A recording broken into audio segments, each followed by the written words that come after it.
Welcome to this explainer. We're traveling way back in time to the ancient Sinai Desert. Picture this, a vibrant golden sunset, Egyptian-style tents waving in the warm breeze, and just a whole lot of excitement in the air. Today, we're unlocking Leviticus 7, and we're going to learn about the biggest, most awesome community feast ever. It's an amazing look at how people thousands of years ago celebrated life, their community, and their connection to God. Have you ever been to a giant, super fun family feast? Think about the absolute best, most joyful party you've ever been to. You know, the amazing food, the laughing friends, the music, just that awesome energy. Keep that exact feeling in your mind, because today we're exploring an energetic ancient rulebook for a massive community block party. It wasn't just about following strict rules. It was about coming together as one giant family in the desert to celebrate. Now, obviously, every epic party needs amazing organizers to keep things running perfectly, right? Well, in the desert, these organizers were called the Kohanim. These were the special priests. They were the dedicated helpers and spiritual leaders of the community. It was literally their job to make sure everything was completely holy, incredibly safe, and ready for everyone to enjoy.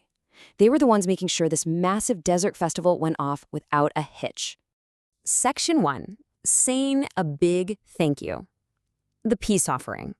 The peace offering was just this huge, joyful way to say a massive thank you to God. And if you were offering thanks, you definitely didn't just bring a tiny piece of meat. Oh no, you brought a massive, delicious picnic basket filled with the best stuff. We're talking unleavened cakes mixed with rich olive oil, crispy matzah spread with oil, beautifully fried cakes made of the absolute finest flour, and even soft cakes of leavened bread. It was literally an absolute feast of carbs and joy. And this brings us to a brilliantly important lesson. Faith is meant to be a communal experience of joy and shared blessings. The rule was that you had to eat the meat of this Thanksgiving sacrifice on the exact same day you offered it. You couldn't just stash it away for yourself in the fridge for later. This meant you basically had to invite your family, your friends, and your neighbors over to eat together, sharing all that joy and food before the sun came up the next day. Section 2. Leftover rules. When to eat and when to stop. But hey, what if your offering was just a voluntary gift from the heart and you brought so much food you couldn't possibly eat it all in one sitting? Well, they had rules for that too. If you brought a voluntary offering, on day 1, you eat up, yum. On day 2, it's still perfectly good, so keep on eating. But by day 3, you absolutely had to burn whatever was left over. Remember, without refrigerators, food goes bad super fast, and God wanted to make sure nobody got sick. So burning it was a really important rule of health, safety, and holiness. Section 3. Keeping things super clean. Important food rules. To keep the party truly special, there were some super strict rules. The crucial point here is the seriousness of spiritual cleansing. Everyone had to have a pure heart and a clean body to join the sacred feast. If the meat accidentally touched anything unclean, it absolutely had to be burned. And there were some completely off-limit items. No one was ever allowed to eat the fat of bulls, sheep, or goats, and they could never eat blood from birds or animals. Those specific portions were reserved strictly for God.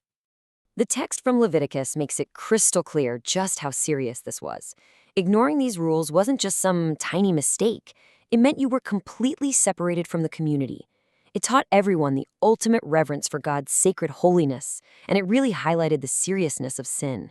You had to respect the rules and maintain a pure heart to stay part of the big family.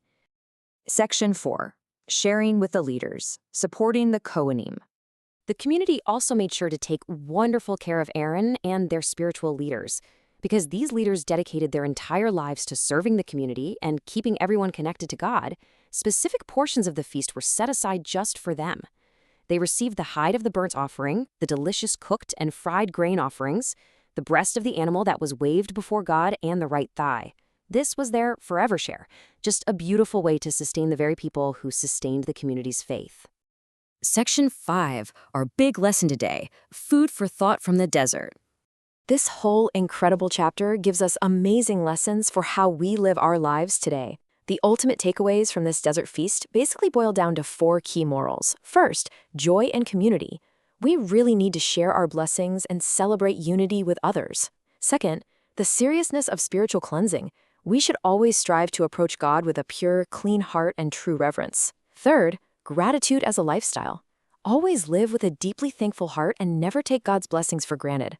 And fourth, always support the spiritual leaders who help guide us. So how will you show some joyful gratitude in your own community today? What amazing blessings can you share with the people around you? Keep these ancient lessons in your heart. Click the bell button, like, share, and subscribe.